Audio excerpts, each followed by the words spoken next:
¿Qué tal, seguidores de La Reacción? Sean bienvenidos a esta historia. Una historia humana. No vamos a hablar de desempleo, no vamos a hablar de la vacuna en este momento, no vamos a hablar de ningún tema económico. Vamos a conocer una historia de una persona que podríamos resumir como doctor en doble cuarentena. ¿Por qué en doble cuarentena y por qué doctor? Bueno, no se trata de ningún médico, como muchos que dirigen la pandemia en nuestro país, sino se trata de una persona, de un estudioso, de un intelectual, valga decir que acaba de regresar a Costa Rica hace muy pocos días. Pablo Carballo Chávez. Él ha regresado a Costa Rica luego de completar sus estudios superiores de doctorado en la prestigiosa Universidad Autónoma de Barcelona. De él habíamos escrito hace algunos días en La Reacción y habíamos dicho en su momento que confinamiento mejor aprovechado, imposible. Pero está en Costa Rica, ya ha vuelto, ha completado sus estudios superiores luego de 3 años en la bella tierra de Barcelona, en España, se encuentra en nuestro país y con él vamos a repasar algunos elementos que nos parecen realmente curiosos, interesantes, un poco crueles. Vamos a un poco abordar por qué él se encuentra ya en Costa Rica absolutamente confinado y podrá salir de su nuevo confinamiento hasta el próximo 31 de julio. Bueno, él, para quien lo conoce, siempre tiene buen ánimo, pero realmente esto es para algunas personas que empieza a ser realmente estresante. Don Pablo, bienvenido a La Reacción y compartir su historia aquí con nuestros seguidores. Bienvenido. Gracias, Danilo, gracias. Pues, ¿qué puedo decir? Pasar encerrado la mitad del año no estaba dentro de mis planes, pero poco a poco se está convirtiendo en una dinámica de planeación constante. Pero se hace lo que se puede, se hace lo que se puede. En efecto, usted estuvo prácticamente 55 días encerrado absoluto en España, en Barcelona. Correcto, correcto. Una de las zonas donde está pegando muy fuerte el COVID-19.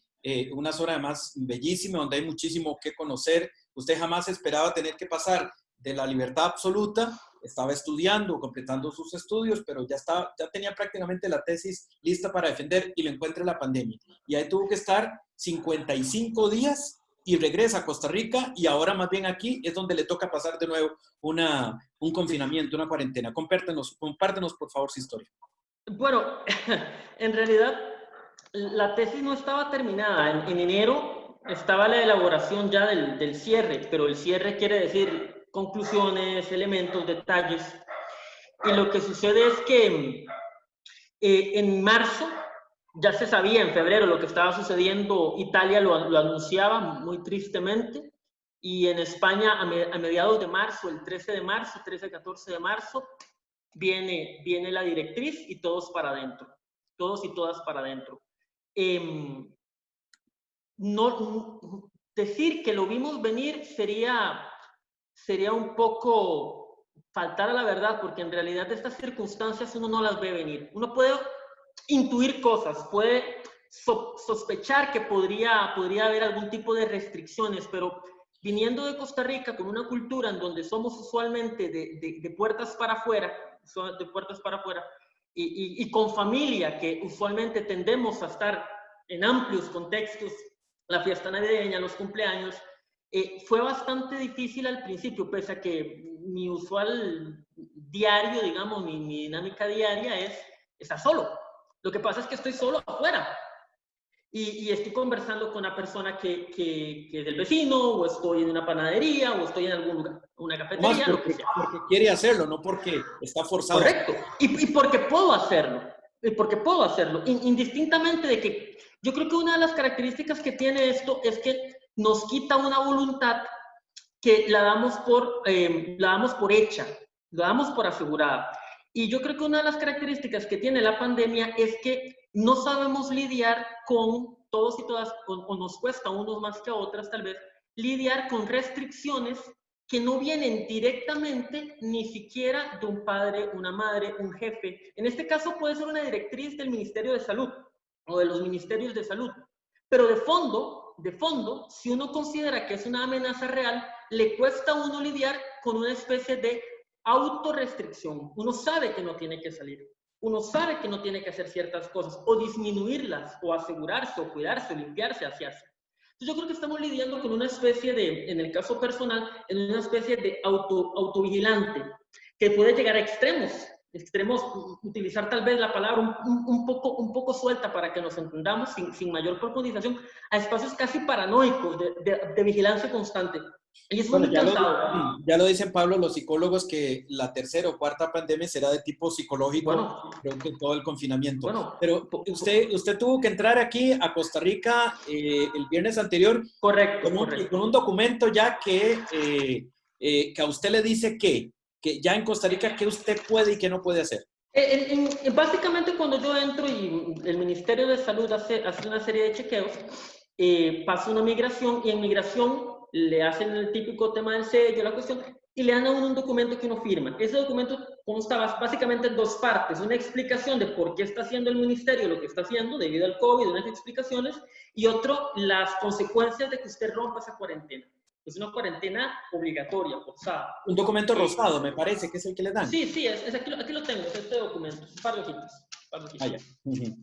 Que uno lo lee y los primeros incisos básicamente es una explicación de por qué están haciendo lo que están haciendo.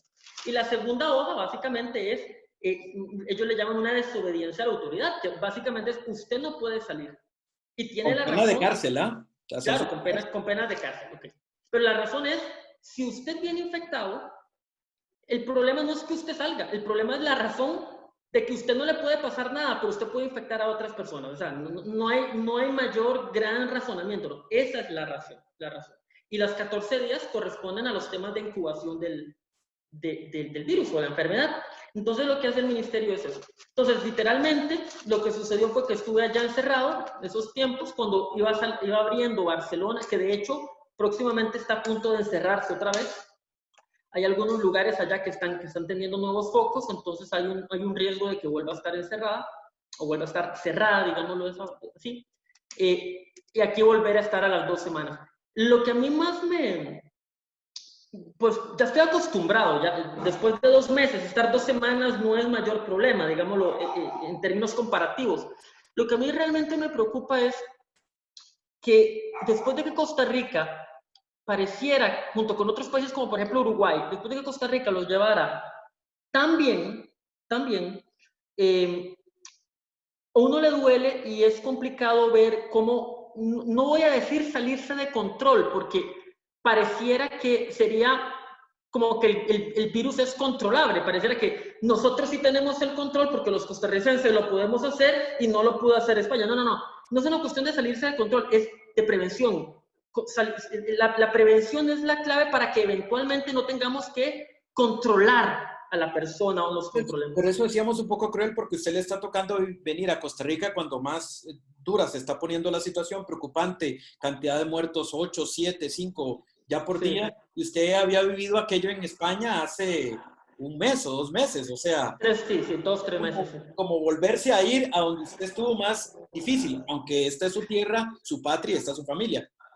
Con un agravante, Danilo, con un agravante. Allá, si bien es cierto, tenía gente que quiero mucho, que amo profundamente, al estar en Costa Rica, al estar en mi país, aquí está la gente que quiero. Ya ahí hay un agravante diferente. Ya hay una sensación de preocupación y que ya no es tan fácil llevarlo encerrado. Ya no es tan fácil, porque cuando yo estaba en Barcelona, y yo escuchaba que en Costa Rica todo estaba muy bien, muy bajo niveles Sí. muy óptimos, entonces yo decía, qué bien que mi familia está allá y está protegida. A mí me toca, tengo la posibilidad, la ventaja, la dicha, la alegría incluso, de poder decir, me aguanto, porque no tengo esa preocupación, porque mi familia está allá bajo esos cuidados específicos, digamos. Inclusive, Pablo, usted ya está en Costa Rica y no ha podido abrazar a su familia. No puedo. No puede, o sea, de alguna forma virtualmente está como continuando estando en España, porque no los puede ver, no, o sea, los puede ver visualmente por Zoom como estamos ahora, pero realmente el calor humano que se siente cuando se regresa con su núcleo familiar, Además, en Costa Rica usted no tiene burbuja, por así decirlo, ni siquiera. No, mi burbuja es el teléfono celular, la computadora y unos libros, esa es mi Unas burbuja. cuantas cajas, ¿por qué no nos permite ver un poquito bueno, ahí en lo que está? Esa es su burbuja, las cajas en el piso. Y la hielera. No hay ni sofá, no hay hielera, el televisor a la derecha, supongo. Sí, ahí eso es para entretenerme, pero en realidad yo no soy mucho de ver tele, pero claro, a veces ya uno no aguanta en la noche, ya uno no aguanta, es complicado. Pero lo que le decía y un poco lo que refería, Danilo, es que ahora que estoy en Costa Rica y ahora que empieza a subir en Costa Rica el tema de los casos, la preocupación es distinta. No es la preocupación que tenía ya, porque aunque estuviera encerrado, el saber que mi familia estaba en un país Lo que tranquilizaba. estaba manejando la situación, por lo menos me decía, me aguanto. Porque no tengo la preocupación externa de mis queridos, digamos, de mi Más bien gente de que... pronto su familia es la que estaba más preocupada por usted. Correcto, correcto. Era solo por su... Correcto. Ahora viene y se invierte. Ahora viene y se invierte. Yo estoy aquí encerrado y no me pasa. Pero mi hermana, mi hermano, mis padres que tienen que salir o evitar en la medida de lo posible salir, pero tienen que salir de vez en cuando, ya aumenta. Y de ahí es que la situación que yo tenía pensada, contemplada antes de llegar a Costa Rica, es, bueno, voy a Costa Rica, la situación está mejor, un poco más distendido, puedo salir, moverme, ya no.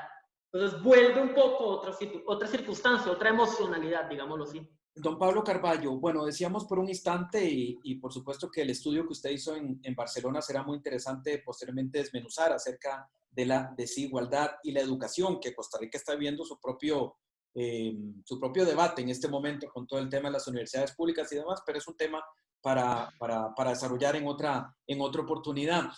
Usted ha viajado mucho, Pablo, en avión. ¿Qué cambio sintió en el avión, en un vuelo, en un transatlántico de 8 horas, la conexión, por supuesto, del aeropuerto del Prat en Barcelona a Barajas? ¿Qué cambios sintió usted en cuanto a los cuidados de contagio? ¿Sintió algo raro? ¿No le dieron? ¿Cómo era esa tensión en un viaje que no es normal para nada, que en suma que vendrían a ser unas 15 horas, con las horas, por supuesto, de pernoctar en Madrid?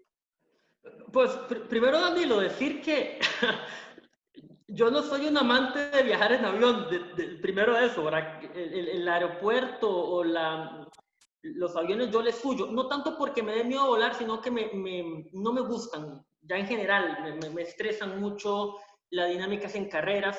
Nunca he tenido la dicha de poder hacer algunos viajes y sí, por supuesto que agradecido, Pero pero este en es términos del... el vuelo más complicado en su vida, supongo. Sí, tal vez el vuelo eh, más Atlántico. crudo, digámoslo así, el vuelo más crudo. No sé si es más complicado porque en algún otro momento viajé muy enfermo, hace unos años, que también hacía el Atlántico y viajé muy enfermo, entonces ese fue mucho más complicado, pero nada más era yo, porque yo iba con gripe.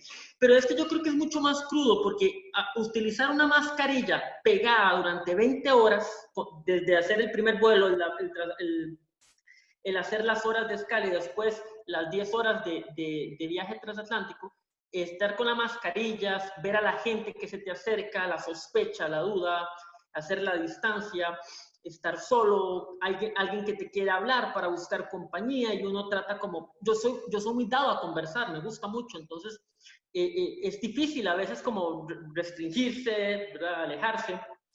Además viajábamos en el avión que veníamos desde el transbordo en Madrid hasta acá, eran casi todos costarricenses. Entonces ya ahí había un elemento para buscar conversar, para buscar vincularse. Para que Entonces contarse ahí, las historias todos. ¿De dónde total, venías? ¿Que estabas aquí? total, exactamente, exactamente. Entonces ahí había una especie de manejo extraño entre cómo hacer para conversar y no quedar Pero a su mal, vez mantener la pero distancia. claro, y sin gritar y con la mascarilla. Entonces fue un viaje un poco crudo en el sentido de que la interacción estaba quebrada, fracturada, era difícil, pero por lo demás sí hay cierta comprensión y hay mínimo de conversación. ¿Cómo te fue? Es casi inevitable, casi inevitable. Aquí yo sí quiero hacer un comentario general que es, eh, la pandemia, y tal vez mucha otra gente ya lo ha dicho, pero tal vez reafirmarlo, la pandemia está generando algo que a nivel del mundo, pero pongamos en América Latina, es muy duro, que es que América Latina, una de las formas que ha resuelto sus problemas o lidia con los problemas de pobreza, de desigualdad, de marginalidad, de la dureza de la vida es mediante el acercamiento, es mediante estar cerca. Y la pandemia lo que hace es que no lo podamos hacer. Entonces, más allá de las discusiones sobre empleo, que es importantes, salud, importantes, que son otros temas por sí mismos, yo creo que en América Latina y en países, podemos hablar de otros lados, pero estamos hablando de América Latina porque es el que nos convoca más inmediatamente, ¿verdad? América Latina resuelve mucho de su tema mediante la solidaridad, mediante el acercamiento. Otros países también, no digo que Asia no digo que Australia no, pero lo que estoy hablando es América Latina. Claro, y además somos de familias grandes, somos de familias que se tienden a disminuir, pero muchas personas todavía tenemos familias un poco extendidas. Ni se digan las zonas rurales, que esa es su condición, que su dinámica es esa, que lidian a partir de estar cerca. Entonces, yo creo que la pandemia tiene ese rasgo que hace que esta crisis, además de una crisis sanitaria y económica, sea una crisis emocional, por poner una palabra grande. ¿Qué tipo de emocionalidad? De que no podemos lidiar el problema con la fortaleza colectiva. Como sociólogo a mí me interesa mucho ese tema, y a muchos sociólogos también. Yo creo que la pandemia nos obliga a enfrentarnos a un problema de una manera relativamente nueva, que es realmente solos, que es estar realmente solos o en pequeños microgrupos. La responsabilidad social, pero también la individual, es lo que... Claro, pero la responsabilidad social es una social vía Wi-Fi, digamos, a distancia incluso. Entonces, por ejemplo, si una familia tiene un problema, se puede reunir y conversar y ver qué hace. Pero en esta circunstancia, ni siquiera el Zoom o alguna de estas herramientas facilita lo mismo. No estoy diciendo tampoco que sea una cuestión apocalíptica, lo que estoy diciendo es que hay un nuevo reto. Y lo que a mí me preocupa es que se sobredimensione la individualidad, porque muchas de las respuestas son respuestas colectivas. Cada vez estamos viendo, y en varios lugares lo he leído, en comentarios de opinión, ya artículos, libros, comentarios en televisión, conversando con la gente, ya uno va intuyendo, ya uno va viendo lo difícil que es lidiar esto solo. Lo difícil que es lidiar esto, y se lo dice a alguien que literalmente ha estado solo. Ha tenido que estar ¿cuántos meses? 50 y que va a tener que estar por varios días claro, más. Claro, y ahora, si quiero hacer un punto, lo he hecho solo, pero lo he hecho con ventajas sociales. Estudiar en una ciudad con recursos, o sea, yo eso soy consciente. Pero no quiero dejar pasar la oportunidad de decir, ¿qué pasa con toda la gente que tiene que lidiar con esto solo, y aún con falta de recursos, en una condición de marginalidad tremenda? Es una situación que nos convoca nuevos problemas. Porque usualmente si hay alguna forma de paliar con alguien o con alguna situación, era buscar a alguien. Mira, me pasa una situación, mira, estoy triste, mira, estoy en problemas. Y ni qué decir las nuevas colectividades. El tema de las agresiones domésticas, por ejemplo, que se alzan. Es decir, no solamente estamos ante una nueva circunstancia de individualidad, sino ante una hipercolectivización o microcolectivización. Núcleos familiares que se dan cuenta que no pueden convivir más de un tiempo juntos porque o se genera violencia o están cansados, que está conectado nos mucho. ha desnudado nuestra convivencia. Claro, en los dos lados. Sobreindividualización e hipercolectivización. Entonces, nos muestra la importancia de disfrutar los espacios de soledad y saber estar solos y también estar en colectivo. Hay que aprenderlo ambos. Pablo, usted ha estado en un país al que se le reconoce como España con un sistema robusto en materia de salud. Y bueno, está en un gran debate europeo y todo este tema, ahora viene lo económico. Pero, y además, un país hiperabierto, España, por todo lado le ingresan migrantes y le ingresan viajes, transporte, tiene un sistema ferroviario muy potente, muy desarrollado. Pero se le cuestionó inclusive que muchísimas personas lamentablemente estaban falleciendo diariamente. Trasladado a lo poquito que usted está aquí, en Costa Rica, aquí se está criticando ya mucho el tema de que no hay un plan, de que no estamos preparados, de que de pronto si alguien renuncia es porque no fue congruente con las medidas que tomó de distanciamiento y todo eso. ¿Cómo usted ve un país que da la impresión, como España, que estaba un sistema fuerte, robusto, y sin embargo lo colapsó. La pandemia lo golpeó muchísimo frente a un país como Costa Rica, con sus diferencias, que también tiene un sistema robusto en materia de salud. Se le ha reconocido en un principio más, ahora un poco menos, porque las cosas se están un poco saliendo de control, transmisión comunitaria y demás. Pero ¿cómo hace esas dos comparaciones? Claro, en España, entre países ricos como Europa, evidentemente, y Costa Rica con problemas en las fronteras, y en un país, en América Latina, donde evidentemente también tiene fortalezas, pero en un continente que en el tema de salud no estaba tan bien como Europa. Bueno, es una pregunta un poco complicada de responder, Danilo, porque primero yo no soy un especialista en el país España, estudio España y conocí un poquito, pero voy a tratar como de aproximar tres ideas, pero repito, mi especialidad no es el manejo del conocimiento español sobre el tema de la salubridad, pero tal vez hay tres cosas que podrían como ayudar para comparar con Costa Rica. Tal vez eso sería lo interesante.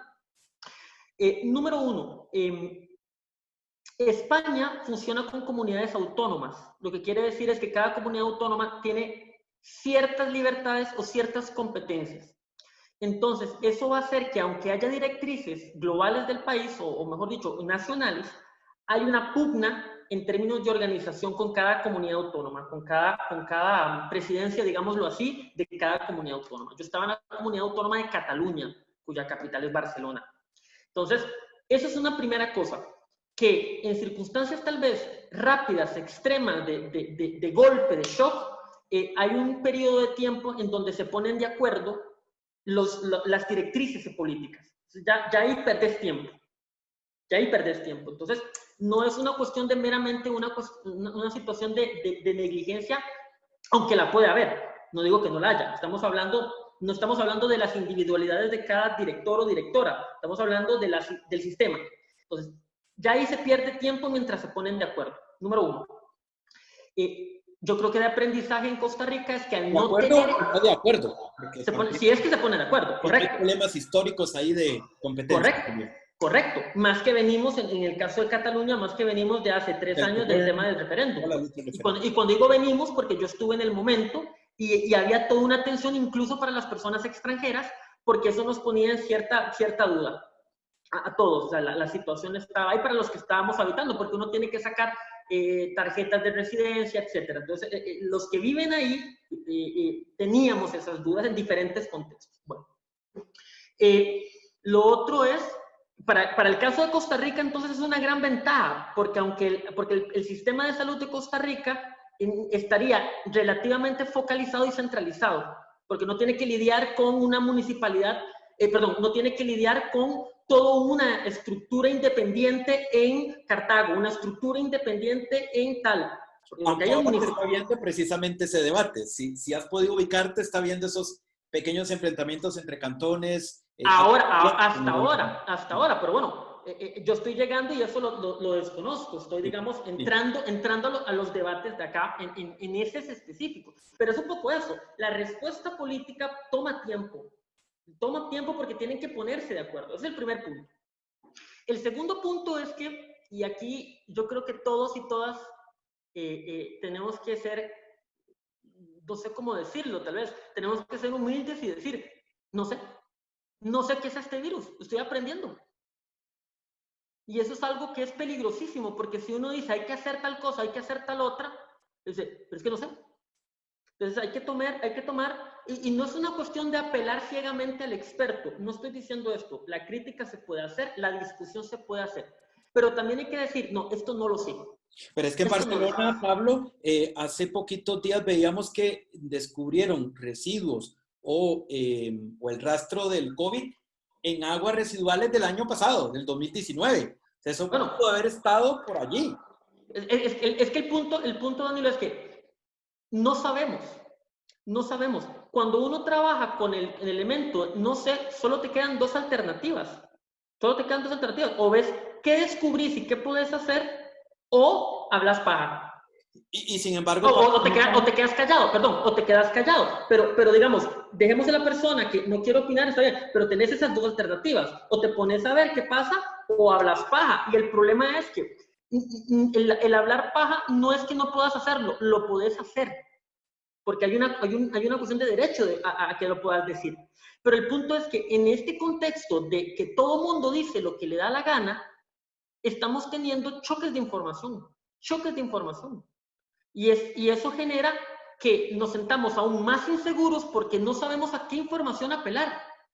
Hace unos meses el tema de la mascarilla no era recomendado, después España ya lo puso obligatorio, aquí se le dice al ministro que por qué si en la OMS dice una cosa, ¿no? Y el propio ministro lo ha dicho, es que estamos empezando a lidiar con este COVID o este virus desde hace 5 meses, no lo conocíamos antes, no sabemos todo de él. Claro, le voy a poner como investigador, es una metáfora que utilizo mucho con los estudiantes. Usualmente, a veces uno no se da cuenta. Cuando uno lee un libro, lee un artículo, lee una columna de opinión, a veces sucede que uno lee el documento, llega a las conclusiones y uno dice, yo esas conclusiones ya las sabía.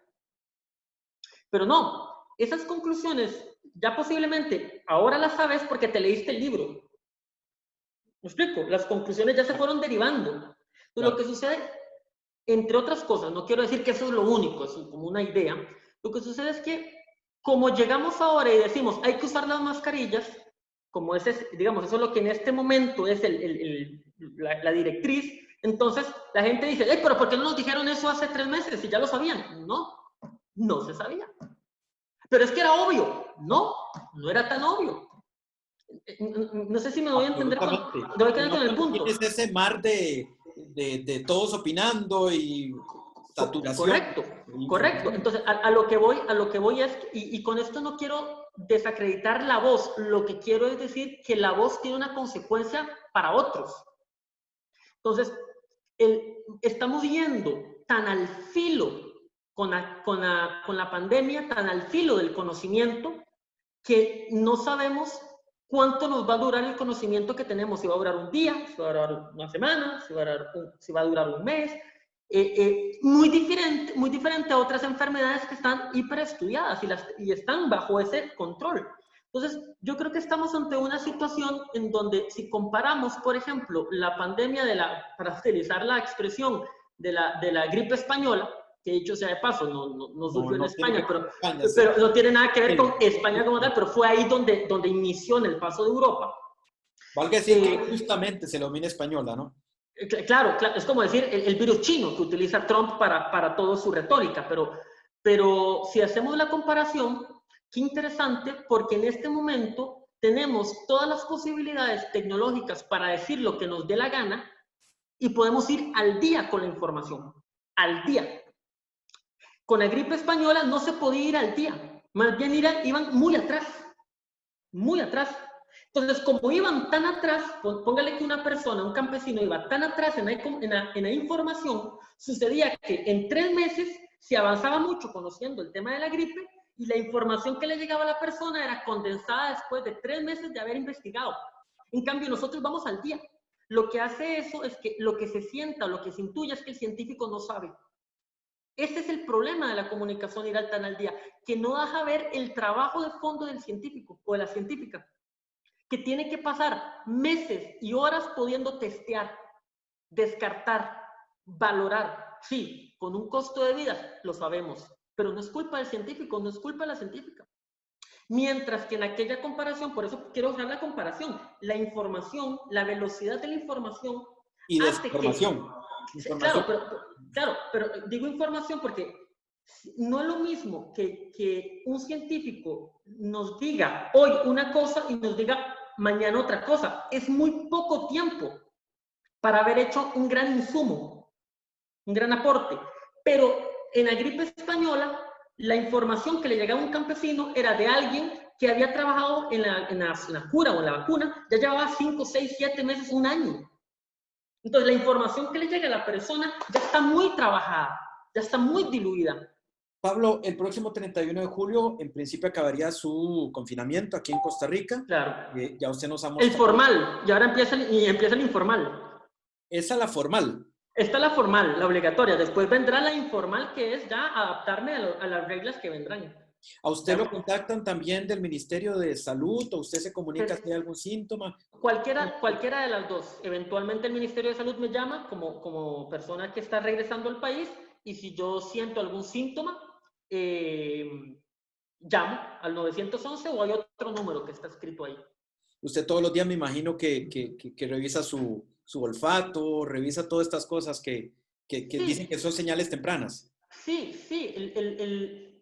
El tema es que por lo menos el primer día, como uno viene tan cansado, el cuerpo Cambiando como que de se empieza... clima, sí, cambiando de Claro, temperatura. claro. Entonces ya el domingo, ya ayer, fue donde empecé a poner más atención a cómo estaba, porque el sábado estaba muy mal, pero muy mal Está bien, de cansancio. O sea, no tenía tiempo para ver si me dolía la garganta o lo que sea. Pero sí, eventualmente ya esta semana, si tengo algo, tendrían que ir apareciendo algunos síntomas. Ahora, la angustia para tomar el vuelo, Pablo, porque usted ya, entiendo que en España recibió ya la directriz de parte de la Universidad de Costa Rica que tendría, salvo cambio que usted me cuente, que el 1 de agosto involucrarse como profesor universitario. bueno, sí, esas son Las fechas. los acuerdos, sí, los acuerdos, que todo eso tiene una tramitología, es como volver a la vida, regresar al país es como volver a la vida. Muchos trámites porque no es fácil conseguir vuelos y menos hacia Costa Rica desde España. ¿Nos podría contar para cerrar esta conversación humana que hemos sostenido y agradeciéndole cómo vivió esas horas no fue por el booking o no fue por todo esto, cómo fue para poder encontrar un vuelo hacia Costa Rica lo antes posible? Bueno, a ver, Costa Rica había anunciado que iba a abrir el 1 de julio el aeropuerto, eso en junio. Entonces muchas personas, yo no todavía, muchas personas habían intentado comprar el tiquete o compraron el tiquete. Como estaba en alza el tema de los casos acá, entonces Costa Rica pasa su apertura del 1 de julio al 1 de agosto. Bueno, en ese lapsus, las personas, todo esto me entero por conversaciones con otras personas que me escribían y yo les escribía. Entonces, ellos dicen, bueno, vamos a abrir el 1 de agosto, pero las personas que tengan estos vuelos, que nada más hasta donde yo tengo entendido eran 2 vuelos, vamos a recibirlos aquí en Costa Rica. Entonces, como sabía ya cuáles vuelos eran, ahí busqué la posibilidad de montarme en uno de los aviones, que fue el del 17 de julio. Eso fue un poco la tramitología, porque no se sabía muy bien cuándo, no se sabía si Costa Rica iba a abrir las puertas, etcétera. Era un poco eso. El lapsus del 1 de julio al 1 de agosto fue el que yo tenía pensado viajar más hacia finales de junio, pero debido a que solo entraban 2 vuelos, que eran, si mal no estoy, el del 3 y el del 17 de julio, entonces eso lo que me dijo, lo que me alerta es, o toma uno de estos o no sabe cuándo va a volver. Y cuando ya la marcó, la paz le volvió al cuerpo, ¿no? Sí, por supuesto, porque en el caso particular mío, al tener que, bueno, haber estado conversando para reincorporarme el 1 de agosto, ya me hace pues estar un poco a la carrera de buscar un vuelo, porque tenía que buscar el vuelo, saber que tenía que venir a hacer cuarentena y hacer trámites para poder reactivarme con mi trabajo, con mis cosas, etcétera. Entonces, había que hacer una especie de ajuste. El reconocimiento de sus estudios que también estaba pendiente. Claro, que todavía me los tienen que mandar, porque eso también está en su tiempo por los temas del COVID también. Tienen sus atrasos y tienen sus cosas. Entonces, ha sido más bien una dinámica de replantear a nivel personal la paciencia, que nunca está de más, pero sí ha sido una cuestión de infinidad de correos. Nunca había escrito tantos correos en mi vida como en los últimos 3 meses. Y de saber que cualquier cronograma te podía cambiar al día siguiente. Quedamos para tal día, nos reunimos, no se puede, tal otra. Entonces, y yo creo que con eso... Certidumbre absoluta. Sí, claro, y el tema de la incertidumbre creo que es el gran, o uno de los grandes mecanismos que está operando en este momento, que más allá de los problemas de angustia económica, angustia de salud, o sea, no estoy tocando esto, estamos hablando meramente en el caso mío al menos, de que es un gran elemento que juega el tema de la incertidumbre. El tema de la incertidumbre cotidiana. Bueno, Pablo, si nada cambia, en vista de su último comentario de la incertidumbre, el 31 de julio acabará su cuarentena en Costa Rica. Lo primero que estará el 1 de agosto. Si no hay ningún síntoma, si afortunadamente no hay pérdida de olfato, no hay pérdida de nada y todo sigue bien, ¿qué querés hacer el 1 de agosto? No, el primero es pasar con mis papás y con mis hermanos todo el día. Ojalá quedarme a dormir con ellos todo el día, eso es. No hay plan, eso es. Bueno, y si puedo ver al resto de familia, lo que pasa es que cada persona tiene otras burbujas. Entonces ya es diferente. En el caso de mi familia, que son mis hermanos, y bueno, mi hermana, mi hermano y mis padres, que viven juntos, digámoslo así, entonces ya ahí poder ir a verlos, eso es. Ya después veré qué haré. No tengo nada más en mente, eso es todo. Muy bien, Pablo.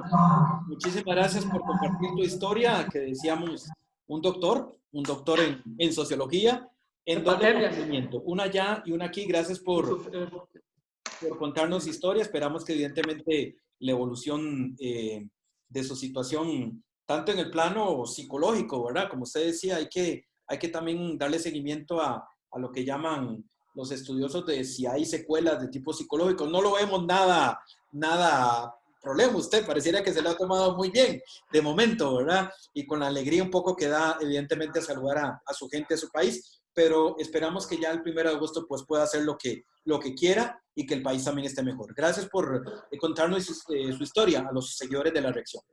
No, gracias, Danilo. Y la verdad esperemos que para todos y para todas en el país, trabajo colectivo sea la prioridad y dejar las mezquindades. Yo creo que esto es un momento de temple ético. Yo creo que en este momento es una excelente oportunidad para replantearnos en lo más profundo, colectiva e individualmente, hacerlo mejor. Yo creo que nunca de mi vida, yo creo que en Costa Rica y en el mundo, pero en Costa Rica creo que nunca hemos estado ante mayor reto y posibilidad de dar lo mejor.